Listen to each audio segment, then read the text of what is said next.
Hello and welcome back. Thank you for tuning in. We're going to look today at time and with the question in mind, how will you use it? How will you use time? And we say here in the world, how will you use your time? So let's consider this. As we go through the text of A Course in Miracles, what we've seen and what this course emphasizes for us is that we don't see things the way they are. We do not see things as they are, which in the abstract, just taking that statement alone, does in fact make somewhat of, well, it makes some sense, doesn't it?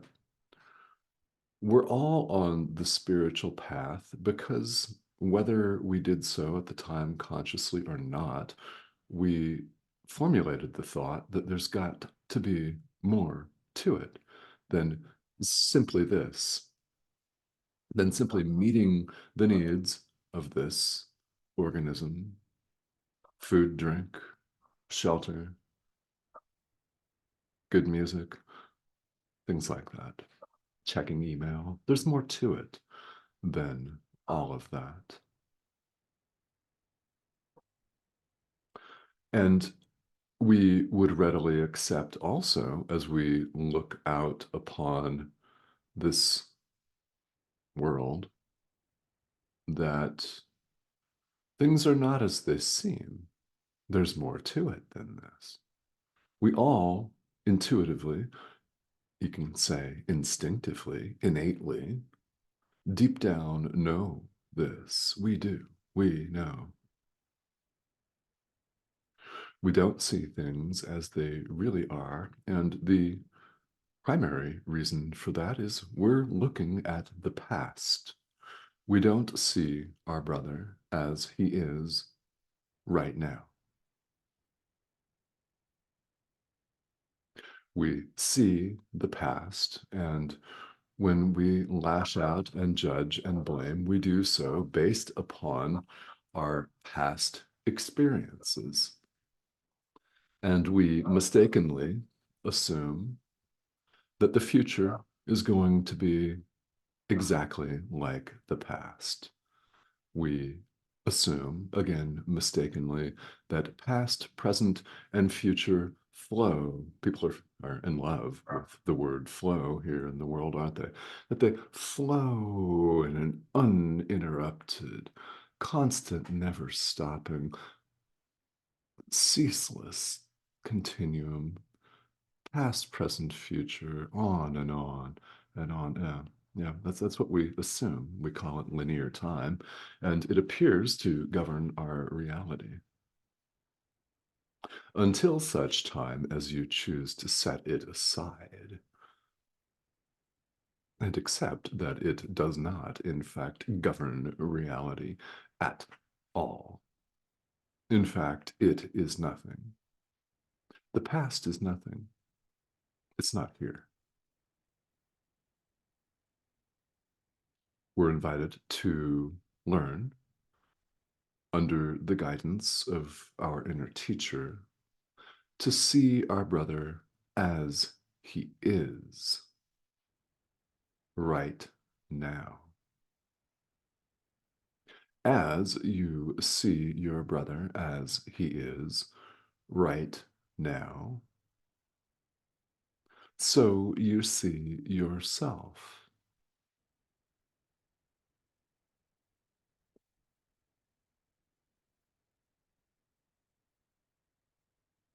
There is no separation. You are not separate from your brother.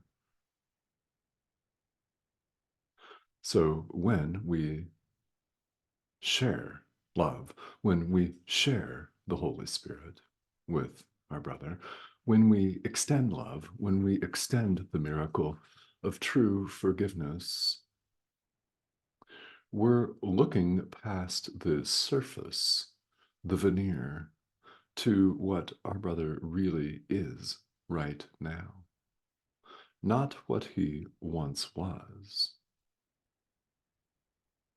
The past is not here.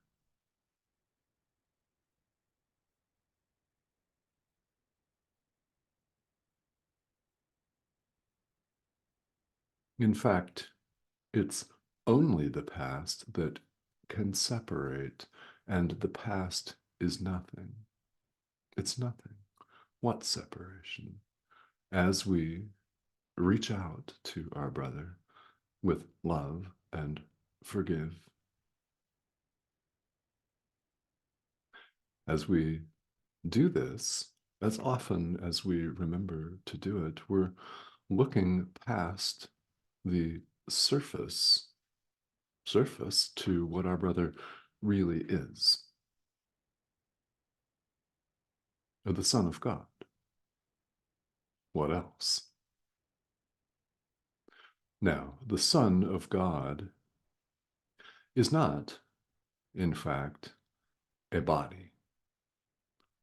The Son of God is the extension of God Himself, the thought of God, God's creation, in other words. Like extends like. You've heard this before on this video series because it's one of these ideas that we really need to sit with and cogitate on and allow the truth of this, the magnitude and beauty and loving power of this to permeate our mind. Mind singular.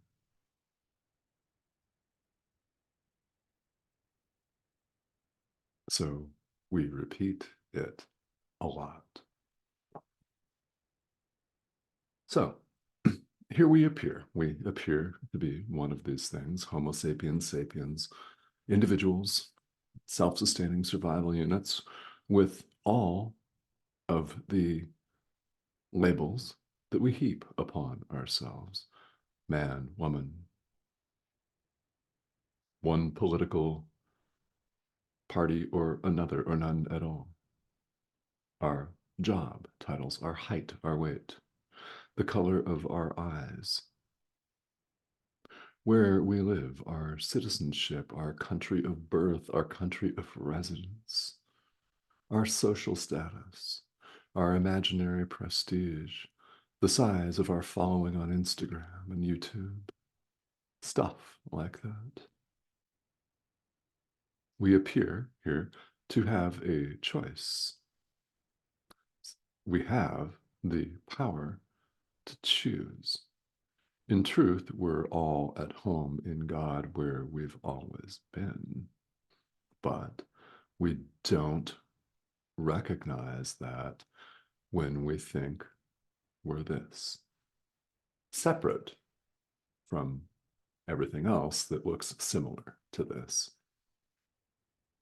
And of course, separate from all the other life forms that appear to exist here, separate from God Himself, separate, separate, separate, separate, separate. Yeah. There is no separation of any kind. So while we appear to be here, we do have a choice as to how we use time. We can put it to the use of the ego or the Holy Spirit's use. Give your experience over to the Holy Spirit. The ego sees time as a means of perpetuating itself, of assuming that the future is going to be exactly like the past, and so skipping over the present moment completely, lashing out and reacting to our brother based on his past behavior, perhaps, or our own interpretation, our own individual interpretations of his past behavior. We skip over the present moment completely when we allow the ego to run the show. We could allow the Holy Spirit to run it. The Holy Spirit sees time as a means for awakening. You may think that to awaken will take time. Well, that's what time is for. Anything not wholly and completely joyous is an opportunity for forgiveness. Everything that is wholly joyous, beautiful, is symbolic as well. It's symbolic of our radiance as Christ. It's symbolic of light, capital L. Hmm?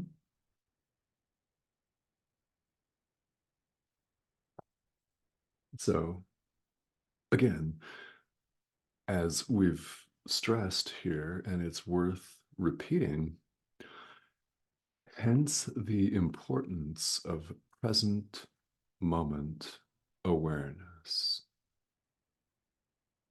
That's why, if you're going through the workbook for students, that each daily idea, each lesson, has an accompanying series of practice periods so that we may return our wandering minds to the thought of the day. It is a living, breathing, waking meditation. And this present moment awareness is a thing in many spiritual traditions because it's only in the present that we choose. It's only in the present that we can see our brother for what he is.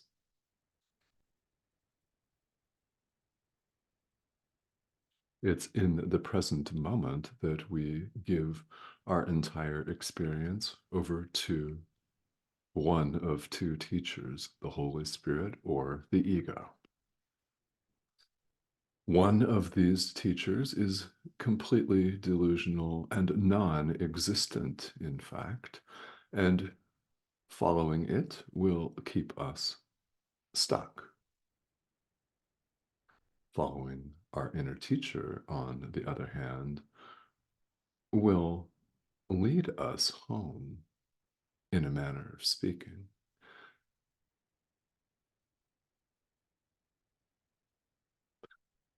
What use will you put to time? I mean, this is a choice that applies to all of us in every aspect of life, not just spirituality. I mean, we really don't even need a spiritual themed discussion to ask ourselves this question. What are you going to do with your day today? You going to waste it, or are you going to use it to heal the mind? Oh, I mean, we could very well put this question to ourselves in any capacity. How are you going to use the time? And this is something that it's our choice to make. So, quite naturally, you don't have to forgive. I mean, if you want to awaken, then you will. But we could choose to deny all of this. I mean, you could. You could think, okay, well, I don't want to do any of this forgiveness stuff. What's that all about? You know, that's absolutely fine.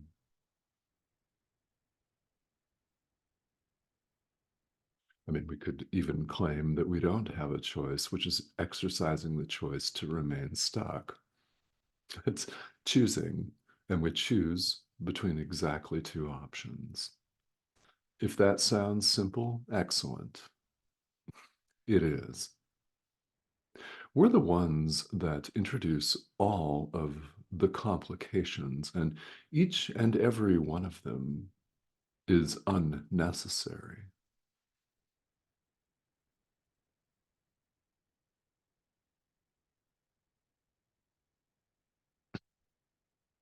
All of our judgment and blame, condemnation is in the past.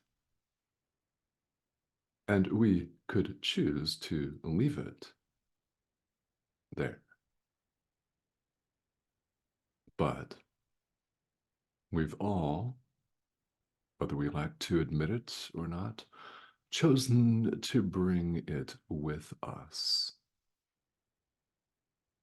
There's nothing to fear unless you don't want to let go of fear. There's nothing to separate us unless you don't want to let go of the idea of separation. We don't see things when we look out and see ourselves as separate. We don't see things as they are. There is no separation. So, this is to underscore the importance, the critical importance to us as students of this course of true forgiveness of the Son of God. In truly forgiving, we look beyond all error, all form, to the truth of what our brother is present.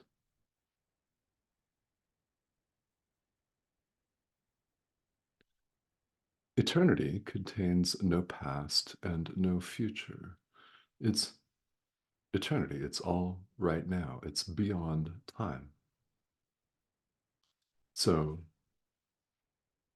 time, what we consider to be such an enigma here in the world, is in truth nothing. Here, while we've given it reality for ourselves, we've made it a thing. Let's put this thing to the use of the Holy Spirit. Let's give it over to Him for His purposes. So, if you're new to A Course in Miracles, you might be thinking, what's all this Holy Spirit stuff? That's actually a very, very great question. The Holy Spirit is part of our mind. It is not a foreign power. It is not an outside power. So when we give control over to the Holy Spirit, that I frequently refer to as our inner teacher here in these videos, we're not giving over control to an outside agent. The Holy Spirit is part of you. It's part of our mind, part that will show us how to look beyond the surface level to the truth, to the essence of what is, to what our brother is now, because that is what we are now. Remember, there is no separation. When we forgive, we're forgiving ourselves. Now, also, should you choose to blame, lash out, and condemn, you're condemning yourself. These ideas are quite simple. And here in the world, we frequently find ourselves perplexed because of this tendency, this propensity to heap complications on all life. What we call the path to awakening, the spiritual path, your walk, your marathon, your sprint, your 110-meter high hurdles, whatever you want to call it, in which we knock down a lot of the hurdles and stunt our progress, if you like that visual. Whatever you call this walk, this journey, it is all about our returning to the present moment. It is about looking past, beyond, overlooking the surface level and getting right to the essence, the heart of the matter, truth, who your brother is, therefore, who you are right now, eternally. Spoiler alert, it's the Son of God, the extension of God, whole and complete, whole.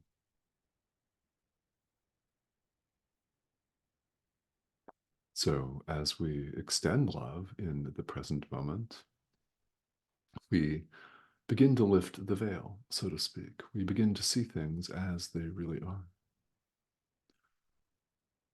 So, the more we remember to do this, again, this is a living, breathing, waking meditation where we return our wandering awareness to true forgiveness of the Son of God, to the idea, to the meditation support, the workbook idea, our relationship with the Holy Spirit, true forgiveness, extending love to your brother. As we notice, we're distracted, carried away, frustrated, sad, depressed, and judging everybody on social media just because they post stuff. We return our awareness. We return to the present moment and forgive. This is the use to which we're all invited to put time.